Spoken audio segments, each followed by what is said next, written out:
Welcome. It's finally here, the EverQuest Next Landmark Alpha. So what does it mean? What are you doing here in an alpha? What is an alpha? Well, an alpha is not a beta.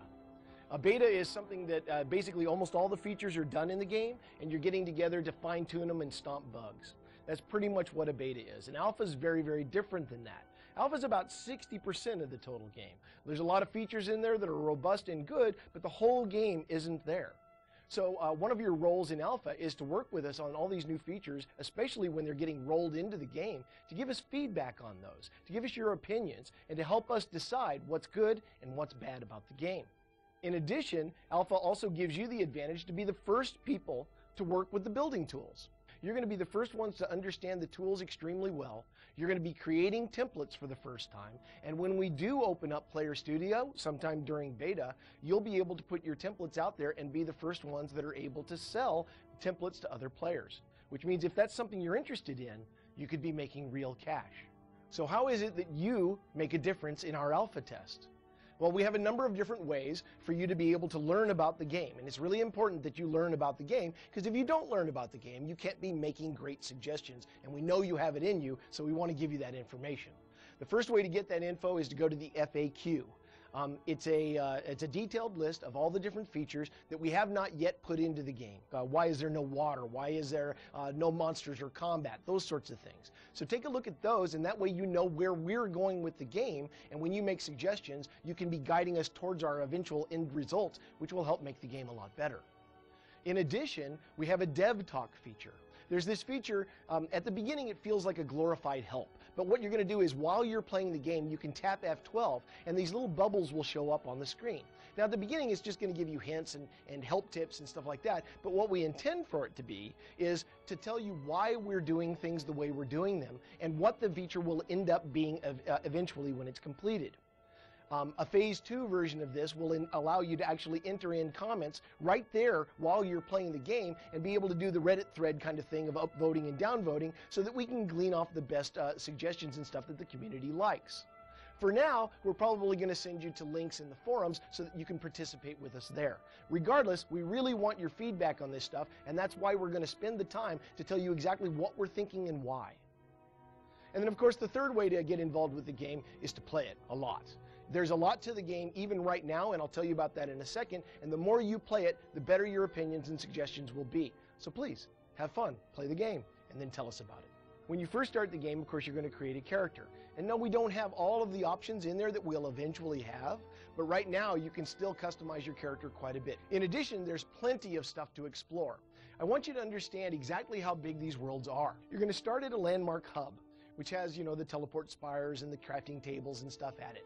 And there's only a couple of biomes in the game right now. We'll have a whole bunch more biomes later on. The islands will get more and more varied and complicated as they go. But even right now, an island is 2 miles on a side by a mile deep. So that's 4 cubic miles of space. There's room for around 500 claims on each of the different isles. And there's 20 isles in every single world. Sorry, I should say 20 isles to start with. Actually, you can go much, much higher than that. What that means is there's room for over 10,000 claims on each different world, so there's plenty of room for you guys to spread out and find new stuff. There's also mining and harvesting. Now, mining and harvesting is cool. You're going to start with an axe and a pick, and then you go out into the world and you start looking for things to destroy.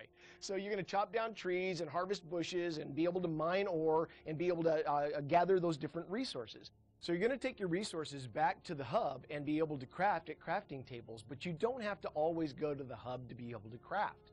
Because one of the things you can craft is a crafting table, and then you can take that to your claim and be able to craft on your claim.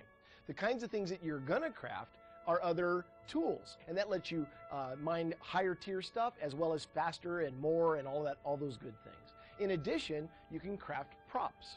Props are things like doors and windows and trees and statues and all the different things that you see people put around on their claims. You can craft those props and then bring them back to your claim and put them on there.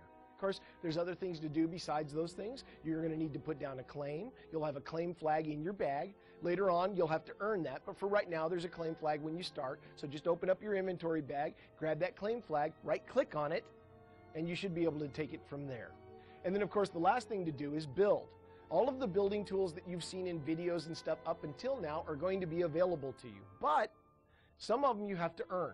So what's going to start is you're going to start out with the add and the delete and the heal tools, and then you're going to have to craft the other tools to allow you to use a selection tool, the line tool, the smoothing tool, etc. And so those are recipes that are already available. Just go to the hub and you can craft them, but you're going to have to do that, gather resources, and then be able to build them. Make sense? So there's a lot you can do in this game. There is a rough progression. We'll be padding out and making that progression for your character better and more detailed later on. But the different tools have their own progression paths, and then we'll be adding achievements and stuff as it goes. You'll see that as you play the game. You're going to be seeing this game grow over time and get all of those features that are described in that FAQ file. So to wrap things up, we just want to say thank you for being here. By buying a Founders Pack, you basically told us that you were incredibly passionate gamers that wanted to see this game be something special. So we're setting up a lot of mechanisms within the game to make sure that we are getting your opinions, that we are hearing what you have to say, and we want to participate with you as we go forward. You need to have fun while you're playing this game during alpha. You need to be able to build really magnificent things and show them off to your friends. But at the same time, this is an endeavor where we both get to work together to build something really amazing. So welcome to alpha.